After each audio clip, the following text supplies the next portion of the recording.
Hello all, welcome to my channel Priya's Arts and Vlogs. A to Z curry సిరీస్లో ఈరోజు letter వచ్చేసి F for French beans. ముందుగా బీన్స్ని తీసుకొని వాటర్లో వేసి చక్కగా వాష్ చేసుకొని సైడ్స్ని కట్ చేసుకొని పీచ్ ఏదైనా ఉంటే చక్కగా క్లీన్ చేసుకొని చిన్న చిన్న ముక్కలుగా చాప్ చేసుకొని పక్కన పెట్టేసుకోవాలి. ఇప్పుడు మనం కర్రీకి రెడీ చేసుకోవచ్చు. ముందుగా ప్యాన్ పెట్టి ఆయిల్ వేసి హీట్ అయిన తర్వాత తాలింపు దినుసులు వేసుకొని చక్కగా క్రంచీగా అయ్యేంత వరకు ఫ్రై చేసుకొని కొంచెం ఇంగువ యాడ్ చేసుకొని కొంచెం కరివేపాకు ఇంకా కొత్తిమీర కూడా వేసి బాగా ఫ్రై చేసుకొని సన్నగా తరిగిన ఉల్లిపాయ ముక్కలు వేసి ట్రాన్స్పరెంట్గా అయ్యేంత వరకు ఫ్రై చేసుకోవాలి.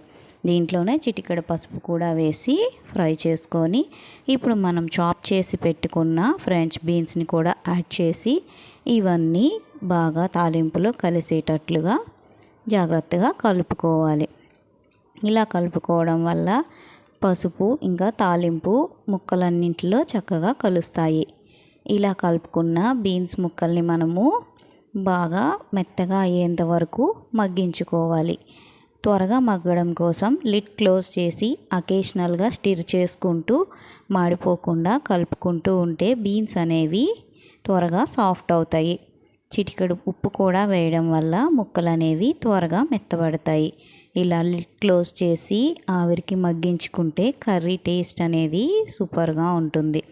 ఇప్పుడు బీన్స్ అనేవి 70% కుక్ అయిన తర్వాత దీంట్లో టొమాటో పీసెస్ని కూడా ఫైన్గా చాప్ చేసుకొని యాడ్ చేసుకోవచ్చు. లేదంటే మీరు ప్యూరీలా కూడా యాడ్ చేసుకోవచ్చు.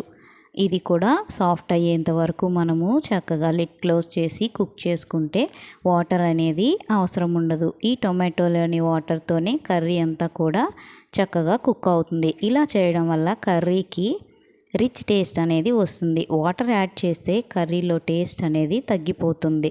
ఫైనల్గా రుచికి సరిపడా కారం ఉప్పు వేసి ఒకసారి బాగా కలిపేసుకొని సన్నగా చాప్ చేసుకున్న కొత్తిమీర వేసి దించేసుకొని సర్వ్ చేసుకుంటే ఎంతో టేస్టీ అయిన ఫ్రెంచ్ బీన్స్ కర్రీ రెడీ.